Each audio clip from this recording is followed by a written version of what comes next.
So what if I told you the biggest drama in Hollywood right now isn't actually on screen? Nope, it's happening in the boardroom. We're talking about a massive, high-stakes corporate battle, a hostile takeover no less, with some really powerful political players involved, and it could literally change the future of everything you watch. And right at the center of this whole thing, the legendary Warner Brothers studio. You've got two media titans locked in this huge public fight for dominance. And what's so wild is that this entire corporate soap opera is playing out right in front of us for everyone to see. So the big question is, who actually wins when these media giants go to war?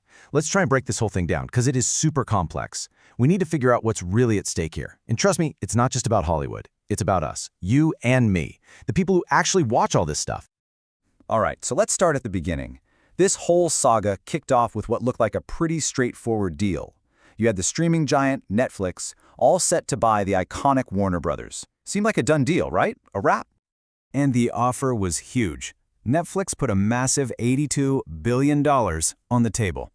This was to buy Warner Brothers Studio and its entire streaming arm. I mean, a move like this, it would have completely reshaped the entire entertainment world as we know it. But just when it looked like it was all signed and sealed, a rival bidder, Paramount, swooped in with a stunning, super aggressive countermove. And just like that, a simple acquisition turned into a full-blown, hostile takeover battle. And listen, Paramount didn't just, raise the bid a little. They dropped what sources are calling a nuclear bomb of an offer. We're talking a staggering $108 billion. But the price tag, that wasn't even the only shock. This offer was for the entire Warner Brothers Discovery company, the whole shebang. And this right here is the key difference. You gotta understand this. Netflix just wanted the content engines, the movie studio, the streaming service. But Paramount, oh no, they want to buy everything. We're talking the whole company, including huge news and cable networks like CNN, HGTV, and the Discovery Channel. And get this, check out the language they used. Paramount took their offer public, and they claimed that their earlier private proposals were just being ignored. So they used this incredibly dramatic phrasing, literally saying mic drop in a press release, to force Warner Brothers' hand and appeal directly to the shareholders. I mean, talk about a public power play. Okay, so this battle is clearly not just about the money.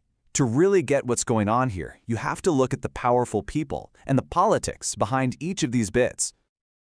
So let's look at Team Netflix. You've got key figures like Susan Rice on their board.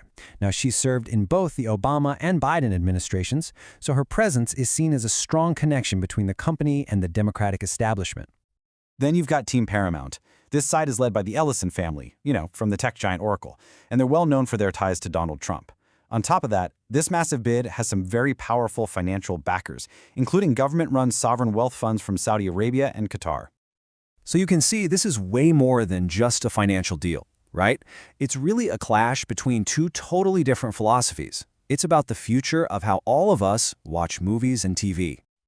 The vision from Netflix seems pretty clear. They see a future that's completely dominated by streaming.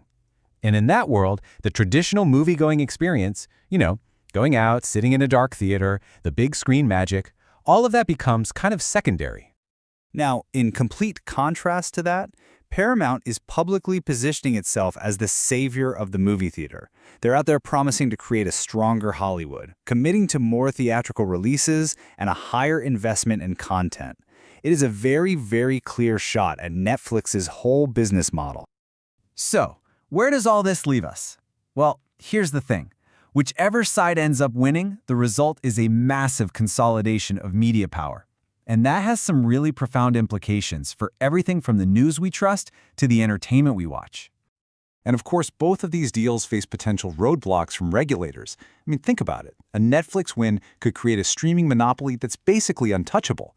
On the other hand, a Paramount win could create this huge, sprawling media conglomerate with significant foreign government influence, and it would concentrate news and entertainment power into the hands of a single family. And as if this wasn't dramatic enough, you've got to add the Trump factor into the mix. His public statements have made the political landscape for this deal, well, totally unpredictable.